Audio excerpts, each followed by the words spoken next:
Russia cut ties with NATO. The military alliance angers Moscow after expelling its diplomats. We look at the heart of the dispute and where it could lead. I'm Jaffar Hasnain, and today's newsmaker is the tension between NATO and Russia.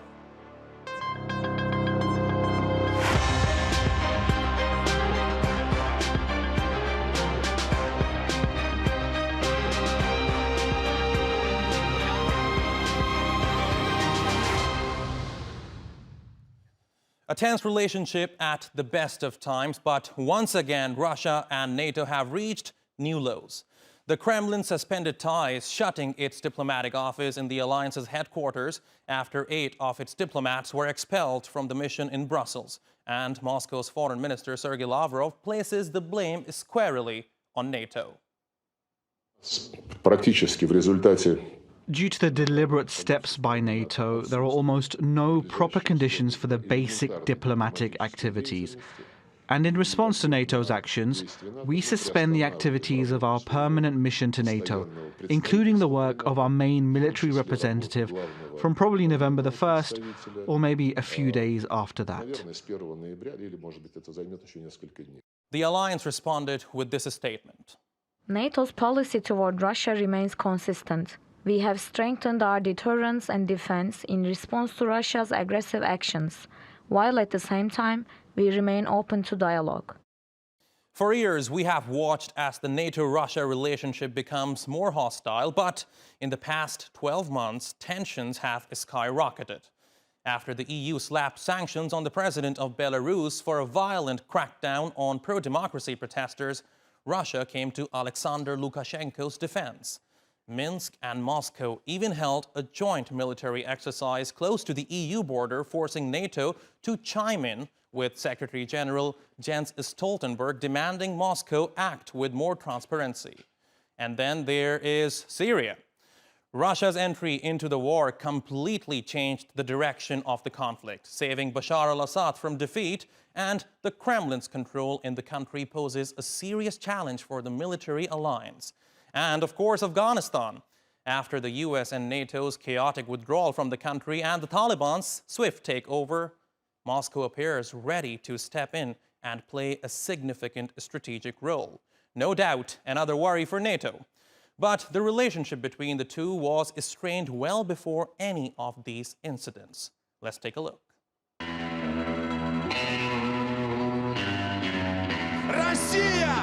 The relationship between Russia and NATO crumpled after Moscow's annexation of Crimea in 2014.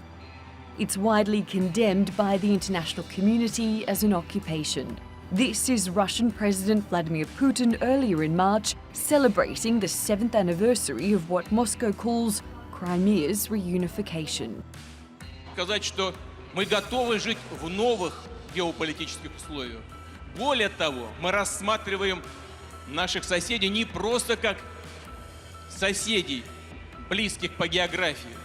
Мы рассматриваем народы этих стран как братский народ, готовы подставить им плечо и локоть для того, чтобы обеспечить развитие. Russia hasn't shied away from playing a major role in its neighborhood or beyond. In recent years, Putin and the Russian government have been publicly named as aggressors by NATO members for everything from election interference to spreading disinformation about the coronavirus. And the UK government says Russia remains the most acute threat the country faces. After 4 years of the Trump administration's fractious relationship with NATO, the new US administration says it wants to revitalize the alliance, and it's put the Russian government on notice. Putin seeks to weaken the European project and our NATO alliance.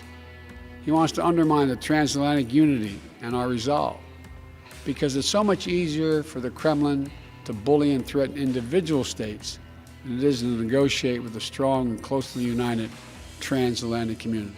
Natalie Perhonen, The Newsmakers. To discuss this further, I am joined now from Rome by Marc Ozawa. He's a Russian affairs researcher at the NATO Defense College. Eleonora Tafuro Ambrosetti is in Krasnaya Poliana. She's a research fellow specializing in Russia at the Italian Institute for International Political Studies. And George Szamuely is in Budapest. He's a senior research fellow at the Global Policy Institute and author of Bombs for Peace, NATO's Humanitarian War on Yugoslavia. Thank you very much to all of you for joining us today on this program. Marc, let me begin with you. This is certainly not the first time Russian diplomats have been expelled by NATO. It happened in 2018 as well as a result of Salisbury nerve agent attack. So tell me, what is different this time? I think what is different this time is that NATO has initiated this process after considering the profiles of certain individuals that were part of the Russian delegation to NATO.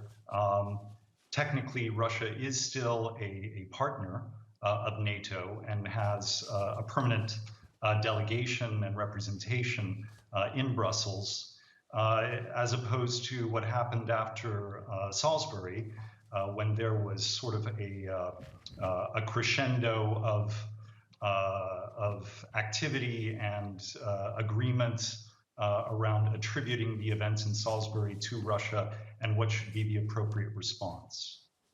All right, George, let me come to you. Now, the accusations are not new, like I mentioned earlier. So why suspend diplomatic channels? The relations between Russia and NATO were already at record low.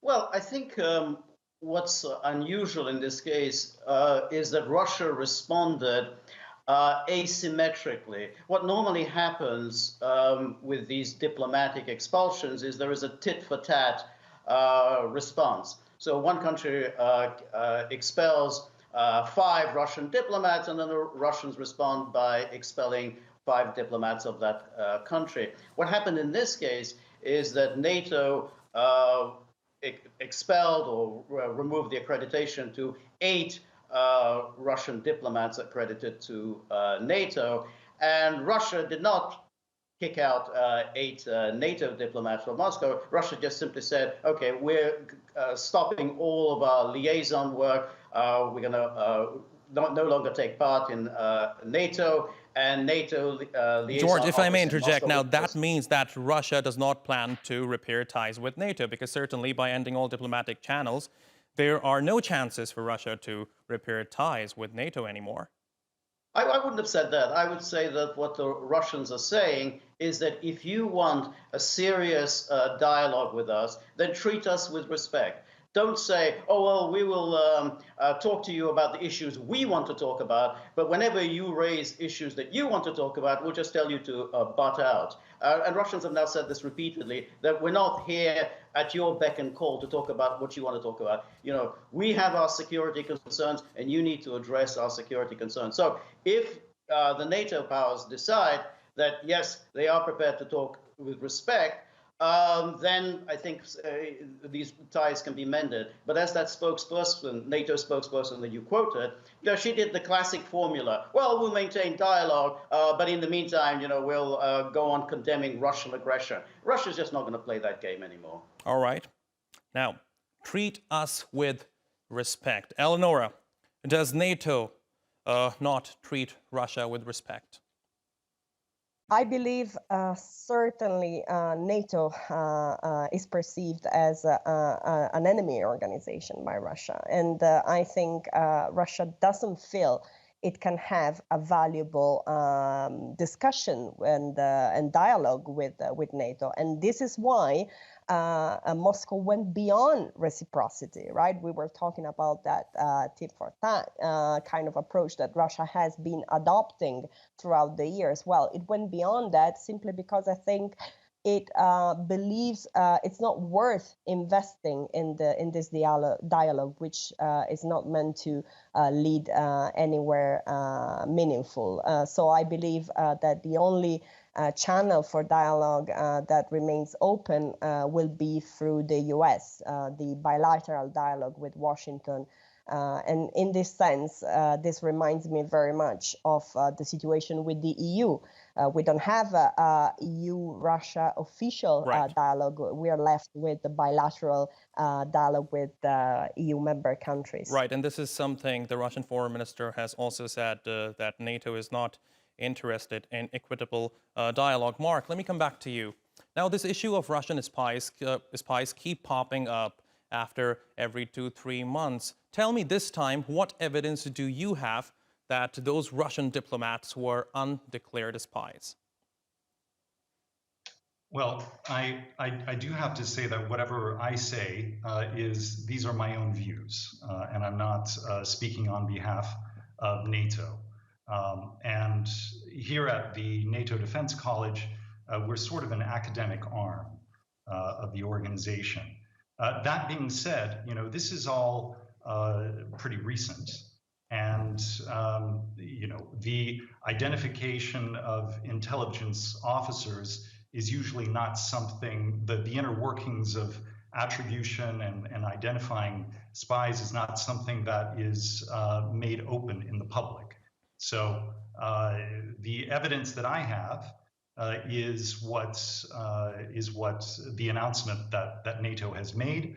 I can say that, you know, we shouldn't forget that NATO is an alliance of 30 countries and member states, and all of these... So, Marc, if I may interject, does NATO base its announcements on sound evidences? If so, why don't they share it?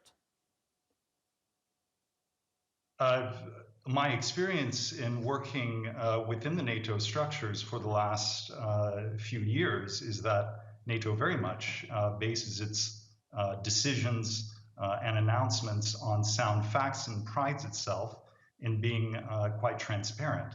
I wouldn't be surprised if more details came out about exactly what sort of evidence was available, but all of the member states, they do intelligence sharing within NATO. So in order for this decision to be made, it would have to be quite convincing to all 30 member states. Right. Now, George, from what we heard from Marc, it sounds that NATO always bases such announcements on sound evidences. So, if true, tell me, why do you think Russia feels the need to use its diplomats to engage in covert operations? Well, in the first place, all countries use their diplomats for intelligence operations. I mean, we know that, you know, whether it's the United States embassies around the world or certainly, but it's Russia which makes headlines all the time. Well, exactly, because it's always an easy whipping boy whenever there's any problem with high energy prices or anything else. Let's blame it on Russia. I wouldn't say that NATO has a track record of presenting sound evidence. We've had innumerable accusations against Russia during the past few years, interfering in this election, interfering in that election, using chemical weapons against the Skripals, using chemical weapons against Navalny. We've heard all of these accusations. We have never been presented with any evidence of this. And the Russians have said, you know, show us the evidence. If you'll show us the evidence, we will conduct an investigation. But if you don't, we won't conduct an investigation. So, and I think that's why the Russians are really fed up with it. They're just tired of constantly being the whipping boy, constantly being accused of something by the West. The most recent example is, of course, the issue of gas prices in Europe, which for some reason, not because of the incompetence of the European authorities, it's the fault of the Russians. So I think the Russians are just saying, we're tired of all of this. All right. Now, Eleonora, I want to broaden the discussion a bit. Tell me, what could be the possible political ramifications of the latest escalation of tensions between NATO and Russia on the broader region? Well, of course, you have already mentioned the military exercises that have been taking place in the European neighborhood.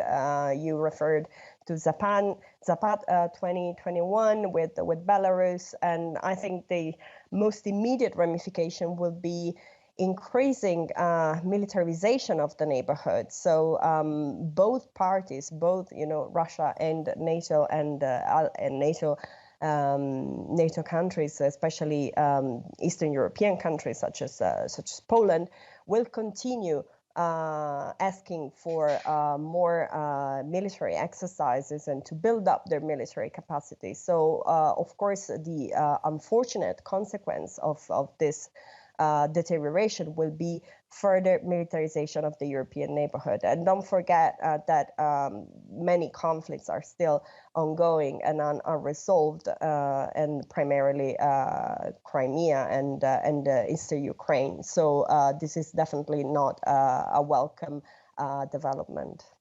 Absolutely. Now, Marc, given your expertise, are you hopeful that there will be a time when ties between NATO and Russia will be repaired? If so, what do you think Russia needs to do at this point in order to win back the trust of NATO? Unfortunately, I'm not very hopeful about an improvement in NATO-Russia ties, at least not in the near to midterm. If anything, we're still sort of observing more of a downward trajectory and deterioration of relations. And the recent events with the revocation of the accreditation of the Russian representatives and Moscow's decision to, at least for the time being, to shut down the military liaison office in Moscow, this is sort of a continuation of a pattern. If things can change, well, you asked me what Russia could do in order to improve and to start to help build trust again with NATO. I think that trust building is an incremental process. It takes time. Probably the appropriate first step would be to reconvene the NATO-Russia Council, which hasn't convened since last year. There's an open invitation to Russia to return to talks. Russia has not accepted that invitation for a variety of reasons, which some of which are understandable. There's the uncomfortable issue of Ukraine, which tends to be a showstopper in NATO-Russia discussions. But the further this escalation develops, the riskier the situation becomes. And I think it would be worthwhile for both sides to come back to the Council and to have some frank discussions. All right. Now, George, NATO does not seem hopeful. And this is the kind of rhetoric we are getting from Russia as well at this point. That certainly means that we might be heading towards another Cold War. Well, I think we're already in a Cold War. I think, to attempt to answer your question, can things improve? I think the first step would be an improvement in bilateral relations between certain NATO member states. Now, so when we come first to the Biden administration, well, it's kind of talking out of both sides of its mouth. I mean, on the one hand, yes, it renewed the New START treaty and talks about, well, we need to work out on common problems like cybersecurity, and yet it talks out of the other side of its mouth, denouncing Russia, authoritarianism, threat against democracy, aggression, and so on and so forth. Something similar is going on in France as well. Again, Emmanuel Macron has repeatedly said that he wants to improve relations with Russia, but then something always happens and he has to fall back. Unfortunately, I think the next German government, which is likely to be a kind of a center-left government, will not be interested in any real improvement with Russia. I think they will move away from the Merkel policy. So I think right, but George, unlikely. if I may interject, for relations to improve, Russia also has to do its part. One of the conditions put forth by NATO back in April 2014 in order for the communication channels, the operational channels to resume between NATO and Russia was for Russia to withdraw from Crimea. Would Russia ever meet that condition? Of course not. No, that's out of the question. That issue, as far as Russia is concerned, is settled once and for all. if NATO wants to waste oxygen bringing up Crimea, then it's just simply a foolish exercise. Same with the war in the southeast of Ukraine. Russia has repeatedly stated that this is not a conflict in which Russia is a participant. This is an issue that has to be resolved between Kiev and the Donbass. And primarily because Kiev has to change its constitution and give the Donbass the special status. It said, and that's been Russia's position, and NATO to continue to insist that this is some sort of a war going on between Russia and Ukraine, again, is a waste of time. So again, if NATO wants to improve relations with Russia, it has to address issues that Russia is concerned with, and not waste its time on matters that, as far as the Russians are concerned, is just settled. Okay. Now, Eleonora, let me come to you. As we speak, Defense Secretary of the United States, General Austin, is in Ukraine at the moment. And do you think the timing of his visit to Ukraine rings any bells?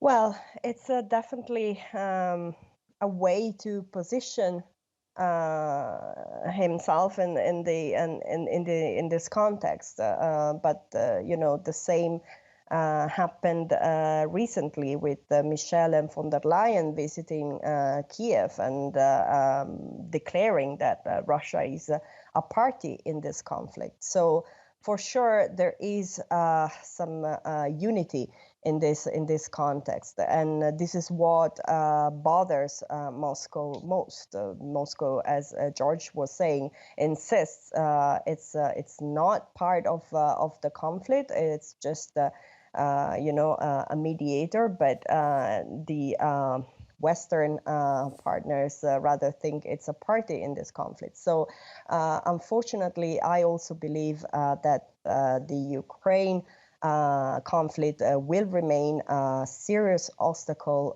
for the resumption of relations. And just the positions of the Western Bloc, the NATO bloc, the EU, the US, and on the other hand, Russia, seem to be not possible to conciliate. All right, and now I have a very important question for you, Marc. To what extent do you think the fact that US and its NATO allies faced a defeat in countries like Afghanistan has played into this latest escalation of tensions between Russia and NATO? Because certainly there was a power vacuum in Afghanistan after the US withdrawal, and lately Russia has been filling power vacuums, for example, Syria. So do you think these latest escalation of tensions are a byproduct of the power struggle between the United States and Russia? No, I don't. I think that the events are intertwined insofar as they're taking place in the context of international politics and international relations. Yes, NATO was involved, had a presence in Afghanistan, and the fact that Russia may be, and we're not quite sure that that's the case, to what extent they will be active in Afghanistan in the future. But I don't see that as being strongly intertwined with NATO-Russia relations. The key factor is really Ukraine, what's happening on NATO's borders, and the point that Eleonora brought up, that we're really talking about two different worldviews. Okay, Marc, you made your point. We're in the dying seconds of the program. George, I do want your views on the same question. What are your thoughts? Yeah, I agree with Marc. I don't think Afghanistan is a particularly thorny issue between Russia and the West. I think Ukraine is a thorny issue, and I think NATO expansionism, NATO exercises in the Baltic, NATO exercises in the Black Sea. I think Russians feel very threatened by this. and above all, American military presence in Poland. These are the issues that concern Russia. NATO is, of course, talks about Ukraine, but there, the Russians have made their feelings plain, and that I think is just simply a waste of time. But that's where the thorny issues between Russia and NATO are in the east, but not in Afghanistan. All right, with that, we'll have to wrap up this program. Marc Ozawa, Eleonora, Ambrosetti, and George Szamuely, thank you very much for talking to us here on the Newsmakers. We really appreciate your taking out the time. And thank you for watching. See you next time.